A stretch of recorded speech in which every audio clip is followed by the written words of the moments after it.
ایک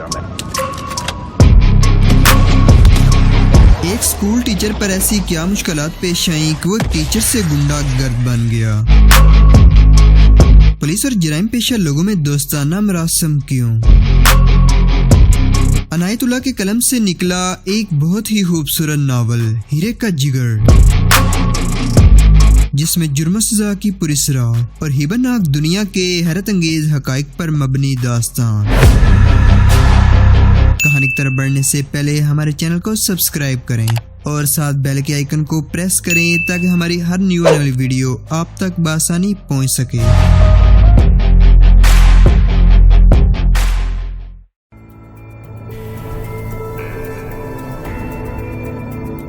میں نے خودکشی کے بھی ارادے باندھے، لیکن ہر بار تمہارے ہی خیال نے مجھے موت کے منہ سے نکال لیا۔ شاید تم ہی میرے اور موت کے درمیان حائل رہے۔ وہ خاموش ہو گئی۔ جیدہ اسے گہری نظروں سے دیکھ رہا تھا اور اس کے ایک ایک لفظ کو پوری توجہ سے سن رہا تھا، لیکن اس کے چہرے کے تاثر میں ذرا بھر تبدیلی نہ آئی، نہ ہی اس کی اندرونی کیفیت بدل سکی۔ ناز کے چہرے پر دکھ، غم اور کرب کے تاثرات تھے اور آنکھوں کی بے چینی اس کی بے بسی کا مظہر تھی۔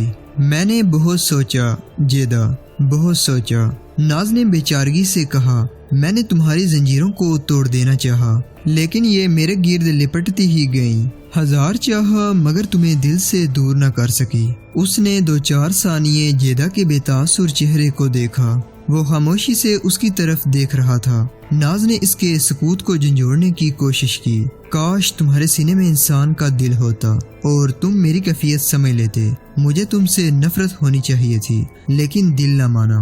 تم مجھے اچھے لگنے لگے۔ ناز، جیدہ نے اطمینان سے کہا، میں بہت پرانا کھلاڑی ہوں، میری سن لو جیدہ۔ ناز نے اسے ٹوک دیا اور کہا، میں تمہیں فریب نہیں دے رہی، بے بس عورت ہوں، تمہارے ہاتھ میں کھلونا، جی میں آئے توڑ دو۔ وہ گہری سانس لے کر بولی، ایک وہ دنیا ہے جو کھڑکی کے اس طرف آباد ہے۔ اس کے تصنع، فریب اور ظاہرداری نے مجھے گھر سے بےگھر کر کے اس حالت کو پہنچایا، اور ایک یہ دنیا ہے جو میری زندہ لاش کی قبر ہے، لیکن اس کے گناہ آلود اندھیروں نے مجھے حقیقت سے روشناس کیا ہے۔ آج 6-7 ماہ بعد جب تم نے مجھے آزاد ہو جانے کو کہا تو میں نے محسوس کیا کہ یہ کمرہ ہی میری پناہ گاہ ہے اور تم میرے پاسبان ہو۔ خدا جانے یہ خیال کہاں سے آیا ہے۔ میں نے تم میں اور اسلم میں جو فرق دیکھا ہے، مجھے اس فرق سے پیار ہو گیا ہے۔ جیدہ کے ہونٹوں پر جو تبسم تھا وہ طنزیہ مسکراہٹ بن گیا۔ اسلم نے مجھے کہا تھا ناز، میں تم پر مرتا ہوں۔ اس نے جھوٹ بولا تھا، اور تم کہتے ہو ناز میں تمہیں طوائف بناؤں گا۔ تم جھوٹ نہیں کہتے۔ اس نے کہا تھا ناز کراچی چلو، میں تمہیں محلوں کی رانی بناؤں گا۔ وہ فریب تھا، اس کے دل میں کچھ اور تھا، اور تم کہتے ہو ناز میں تمہارے جسم سے دولت کماؤں گا۔ تو یہ فریب نہیں، تمہارے دل میں یہی کچھ ہے۔ تم نے وعدہ کیا تھا کہ یہاں تمہیں کوئی تکلیف نہیں ہوگی، اور تم نے وعدہ پورا کیا۔ ناز نے سر کو ہلکی سی جنبش دیتے ہوئے کہا، وہاں صرف اسلم نہیں تھا، میرے خریدار اور بھی تھے۔ میرے بھائی نے سوسائٹی میں میرا تعارف کئی اور دولت مندوں سے کرایا تھا۔ یہ حقیقت مجھ پر آبروشن ہوئی ہے کہ نہ انہیں مجھ سے محبت تھی، نہ مجھے ان سے۔ انہیں میرے جسم کی ضرورت تھی، تھوڑی سی دیر کے لیے، اور مجھے ان کی دولت کی ضرورت تھی، ہمیشہ کے لیے۔ دونوں طرف دھوکہ تھا۔ ناز کے آنسو جاری تھے اور وہ یوں بولے جا رہی تھی جیسے سینے کا غبار اگل رہی ہو اور غبار کا دھواں آنکھوں کو لگ رہا ہو۔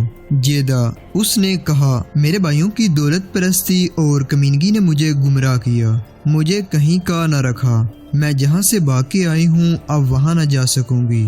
مجھے اب اسی قید سے انس ہو گیا ہے۔ مطلب یہ ہے، جیدہ نے زیر لب مسکرا کر کہا، تمہیں مجھ سے محبت ہو گئی ہے؟ تمہیں شاید معلوم نہیں کہ مجھے محبت کے نام سے نفرت ہے۔ جیدہ، ذرا سی دیر کے لیے انسان کے روپ میں آؤ۔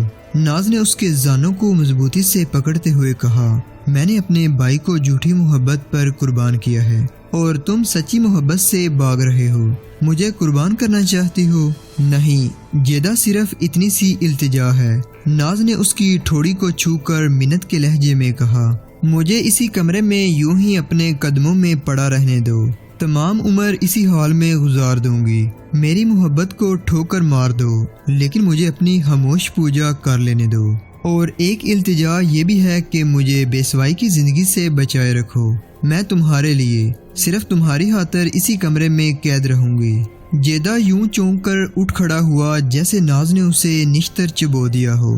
وہ کمرے میں ٹہلنے لگا اور سوچ میں الجھ گیا۔ ناز نے کہا، میں خدا کو حاضر ناظر جان کر کہتی ہوں کہ خدا کو بیچ میں مت لاؤ۔ جیدہ نے اس کی بات کاٹتے ہوئے کہا، ایسے معاملوں میں خدا کا کوئی دخل نہیں ہوتا۔ تمہارے دل میں نہ میری محبت ہے نہ کسی کی نفرت۔ تمہارے سامنے تمہارے اپنے گناہ اور تمہارے بھائیوں کے گناہ ناچ رہے ہیں۔ تم ان سے پناہ ڈھونڈ رہی ہو۔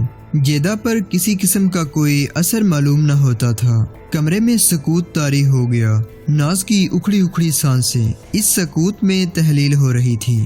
جیدہ اس سکوت سے کہیں زیادہ ساکن اور جامد تھا۔ ہار گئی ہوں، شکست کھا گئی ہوں، ناز نے جھنجلا کر کہا، اور تمہارے قدموں میں گر پڑی ہوں، اور میں تمہاری شکست کو تسلیم کرتا ہوں۔ جیدہ نے یوں کہا جیسے بیدار ہو گیا ہو۔ ذرا بلند آواز سے بولا، دیکھو ناز، جو میرے سامنے گر پڑتا ہے میں اسے بخش دیتا ہوں، لیکن میں اسے رحم نہیں کہتا، اپنی فتح کہتا ہوں۔ تمہارے سار نے جھک کر میرے سار کو اونچا کر دیا ہے۔ جیدہ رک گیا، پھر الفاظ تول تول کر بولا، اچھی طرح سن لو، میں تم سے محبت نہیں کر سکوں گا، یہیں پڑی رہو، مجھے کوئی اعتراض نہیں۔ اس نے جیب سے 10 کے چند نوٹ نکال کر ناز کی طرف بڑھاتے ہوئے کہا، یہ روپے اپنے پاس رکھ لو، ایک چھوکرا موجود ہے، اسے کھانا پکانے پر لگا دو اور ہوٹل سے کھانا منگوانا چھوڑ دو، لیکن یہ سن رکھو کہ تم اس قید سے آزاد نہ ہو سکو گی۔ جیدہ نے اپنی ایک کمزوری ناز کے سامنے رکھ دی جسے وہ خود بھی محسوس نہ کر سکا۔ اس کا لاشعور اس کے دماغ پر غالب تھا۔ ناز کی شکست خوردگی نے جیدہ کی شخصیت اور بنیادوں کو عریاں کر دیا۔ وہ ذہنی طور پر نارمل نہیں تھا۔ کوئی بھی عادی مجرم نارمل انسان نہیں ہوتا۔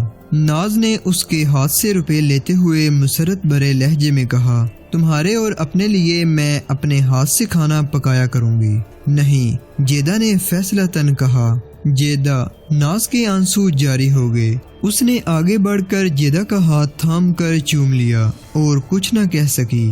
جیدہ کو نہ ان باریک اور لال گلابی ہونٹوں کے لمس میں کوئی لطف آیا، نہ ناز کی پیشانی پر لہراتے ریشمی بالوں نے اس کی ذات میں ارتعاش پیدا کیا، نہ اس قدر زہد شکن جسم اور حسین چہرے کو اپنی ملکیت میں پا کر اس کی رگوں میں حرارت پیدا ہوئی۔